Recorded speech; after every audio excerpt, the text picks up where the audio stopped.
Hello guys, welcome to our video lesson. In this lesson, we are going to illustrate quadratic equations. So to start, let's have our objective first. So our objective in this lesson is define quadratic equation, write quadratic equation in standard form, identify the real numbers a, b, and c. So to start, I have here different equation. Our first task here is to find the linear equations. So let us group this. First, let us identify the linear equations.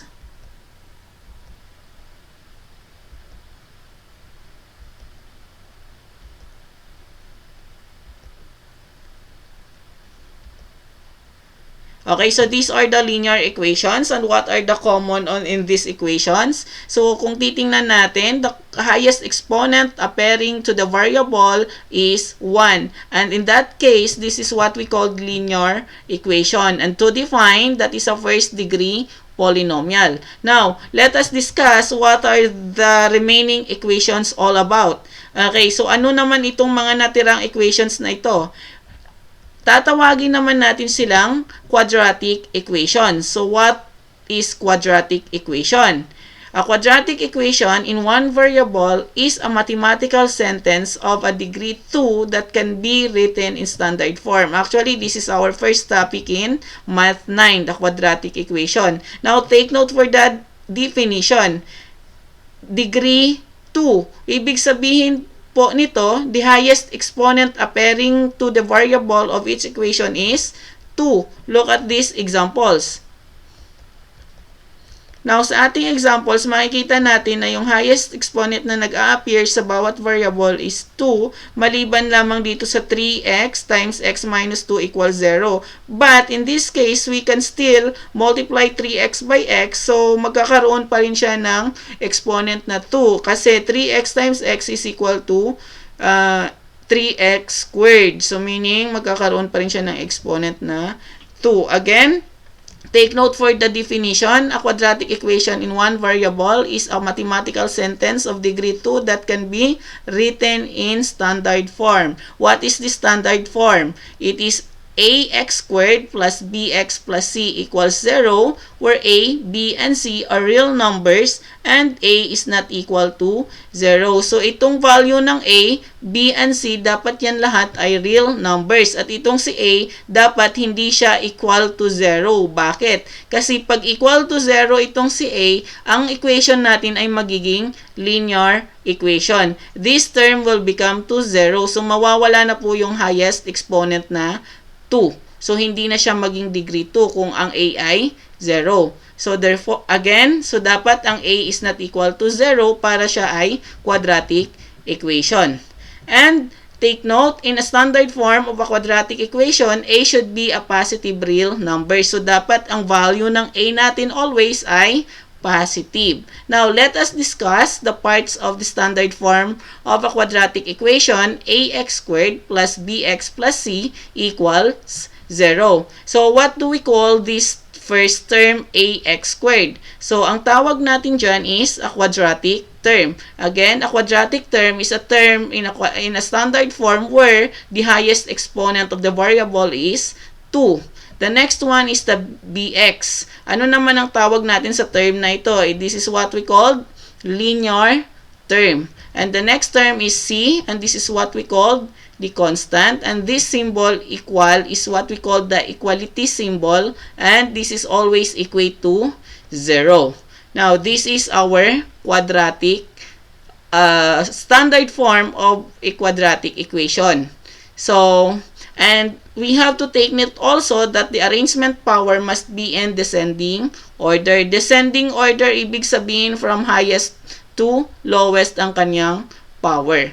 Okay, so take note the parts of the quadratic equations. Now, let's illustrate the quadratic equation in standard form. Ax squared plus bx plus c equals 0. So, kumuha tayo ng example doon sa previous example natin ng quadratic kanina. X squared plus 5x plus 10 equals to 0, and that is quadratic equation. Now, our task naman dito is to identify which of these terms are quadratic, linear, and constant. At the same time, alamin natin kung ano yung value ng A, B, and C given the quadratic equation. So, let's start. In this example, x squared plus 5x plus 10 equals 0. Our quadratic term is x squared. Take note, the quadratic term, as what I've said a while ago, ito yung term na kung saan makikita nyo na merong exponent na 2 ang variable. The linear term naman is 5x. That is the second term. Yung sa gitnang term na merong variable at merong exponent na 1. Then, yung ating constant is 10. Ang constant po natin, that is a number alone. So, yan na po yung constant natin, 10. Now, to identify po the value of A, B, and C, so titingnan natin dito. Sa quadratic term, dyan mo makikita ang value ng A. Sa linear term naman, dyan mo makikita ang value ni B. Then, C naman, that is the value of C itself. Now, dito, alamin natin yung value ng A. Ang A natin is 1. It's because, kung makikita ninyo natin dito, walang number or walang numerical coefficient, but still, that is understood na there is a 1. Then, our B here is 5. So, ito yon 5. Then, our C is 10. Okay. Now, let's have another example. Let's have y squared minus 6 equals to 0. Now, let's identify from this equation ang ating quadratic term. So, our quadratic term, again, is the term where there is an exponent of 2. So, therefore, our quadratic term is y squared. Our linear term is no. Why? It's because there is no x here, or there is no linear term here. So, ibig sabihin, wala tayong linear term. Then, we have also our constant is 6. This one, our constant. Now, let us identify our A, B, and C. So, our A here, still, we have 1. Our B, since we don't have the linear term, so therefore, our B is equal to 0. Then, our constant term is negative 6, or our C is negative 6. Now, what if our leading coefficient A is fraction? So, dapat ang ating A is not a fraction para maisulat natin into standard form. Here, dapat hindi fraction. So, anong gagawin natin para maging whole number itong A natin?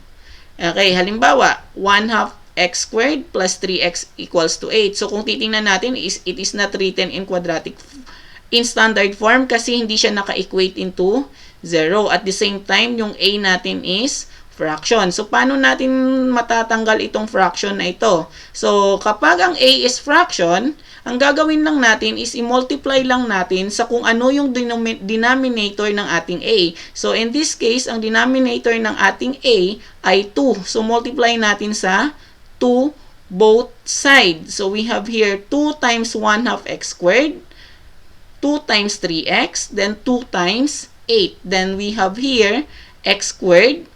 X squared kasi 2 times 1 is 2 divided by 2 is 1. So, understood na yan na merong 1. X squared plus 2 times 3, 6x equals 2 times 8 is 16. So, kung observe natin, hindi pa siya naka-standard form. Hindi siya naka-equate into 0. So, para maging standard form, we're going to transpose this 16 into the another side of the equation and let us equate into 0. So, magiging x squared plus 6x minus 16 equals 0. So, kung na-notice ninyo, naging negative kasi pag nag-transpose tayo into other side of the equation, mag-change po tayo ng sign from positive to negative or vice versa po. So, this is in standard form already. So, let's identify the quadratic term. Of course, our quadratic term is x squared. Our linear term is 6x. And our constant is negative 16. So, madali lang natin i-identify. Again, si quadratic term, iyon yung term na meron x squared. Si linear term, iyon yung term na ang exponent ng variable ay 1. Then, constant is yung number alone. Now, let us identify the value of a, b, and c. So, ito na po yung ating equation ngayon. X squared plus 6x minus 16. So, alamin na natin yung a natin. A natin is 1, understood na merong 1. B natin is 6, and C is negative 16. Now, what if the equation is not equal to 0? Let's say, for example, a squared equals 225. So, kung titingnan natin, ang equation is not equal to 0. Hindi siya standard form. So, para maging standard form, equate natin sa 0. So, madali lang ito natin gawin. Let's just transpose this 225 dito sa kabilang side ng equation. So, magiging a squared minus 225 equals 0. So, pag nag-transpose tayo, equate na rin natin sa 0. Then, pag nag-transpose tayo, mag-change po yung sign. Always take note for that. Or, gumamit lang tayo dyan ng addition property of equality. Now, nasa standard form na siya. Identify na natin ngayon yung quadratic term natin. Ang quadratic term natin dyan is a squared. Ang ating linear term, do you think we have linear term? Correct, there is no linear term. Then our C here is negative 225. Now let's identify also the value of A, B, and C. So dito sa ating numerical coefficient ng A, ang ating A here is 1. Ang ating B is, since we don't have a linear term, so our B is 0, and our C now is negative 225. Now, another case naman is when the leading coefficient A is negative. So, tandaan natin, ang standard form natin, dapat hindi negative ang A natin. So, paano naman kapag ang A is negative? So, hindi siya standard form. Paano natin isusulat into standard form? So, madali lang example, negative 5x squared minus 7x equals 0. So, ang gagawin lang natin here, kapag negative ang A, gawin lang natin positive. So, how? Paano? So, i-multiply lang natin by negative 1 both side of the equation para itong negative magiging positive. So, negative 1 times negative 5x magiging 5x squared, then negative 1 times negative 7x, that is positive 7x. Then here, 0 times negative 1, that is still 0. So, we have here in standard form already. So, identify natin ang quadratic term, linear term, at the constant term. So, our quadratic term is 5x squared. Again, tandaan natin na ang quadratic term is the term where there is an exponent of 2 in the variable. Then, our linear term is 7x. Our constant is, there is no constant kasi wala tayong constant dito, wala tayong c. Now, let's identify the value of a, b, and c from this equation. So, our a here is 5. Numerical coefficient of a quadratic term is 5. Our b is 7. The numerical coefficient is 7. Then, since there is no constant, so therefore our c is equal to 0. Now, what if when it is in factored form, yung equation natin? So, example, x times x plus 4 minus 7x is equal 0. So, kung titingnan natin, wala siyang exponent na 2, but this is quadratic equations. It's because this is in the form of factored form.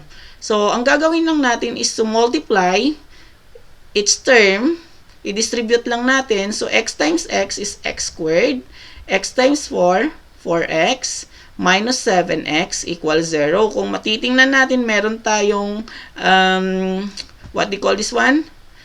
Common term here. So, combine lang natin. So, we have here x squared minus 3x equals to 0. So, combine natin pag meron tayong common term. 4x minus 7x is negative 3x. So, we have here now, x squared minus 3x equals 0. And this is already in standard form. So, let's identify our quadratic term, x squared, our linear term, negative 3x, and our constant is 0. Then, identify rin natin yung a, b, and c, or the value of a, b, and c.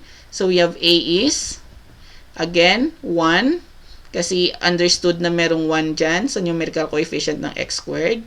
Our b is negative 3. There is no constant, so therefore, our c is 0. Another form of factored form is,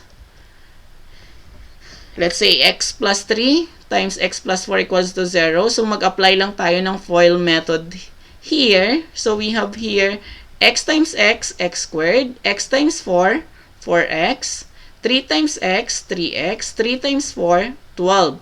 Now, tingnan natin, meron din tayong common term. So, add natin yung common term. So, we have here x squared plus 7x plus 12 equals 0. So, this is already in standard form. So, identify po natin ang quadratic term, linear term, at constant term. So, we have here quadratic term, x squared, the term which have a exponent of 2. Then, we have linear term, 7x. So, we have here also the constant term, 12. Then, identify the value of a, b, and c. So, we have here a, 1, b, 7, then 12, c is 12. Now, it's your turn. Tingnan natin kung meron po tayong naintindihan. So, our task here is to write the following equation in standard form and identify the values of a, b, and c. So, ito na po yung inyong chance if you truly understand what I've discussed. So, pwedeng i-post po ang video, then sagutan, then after that, check if your answer is correct. So, we have here, let's answer.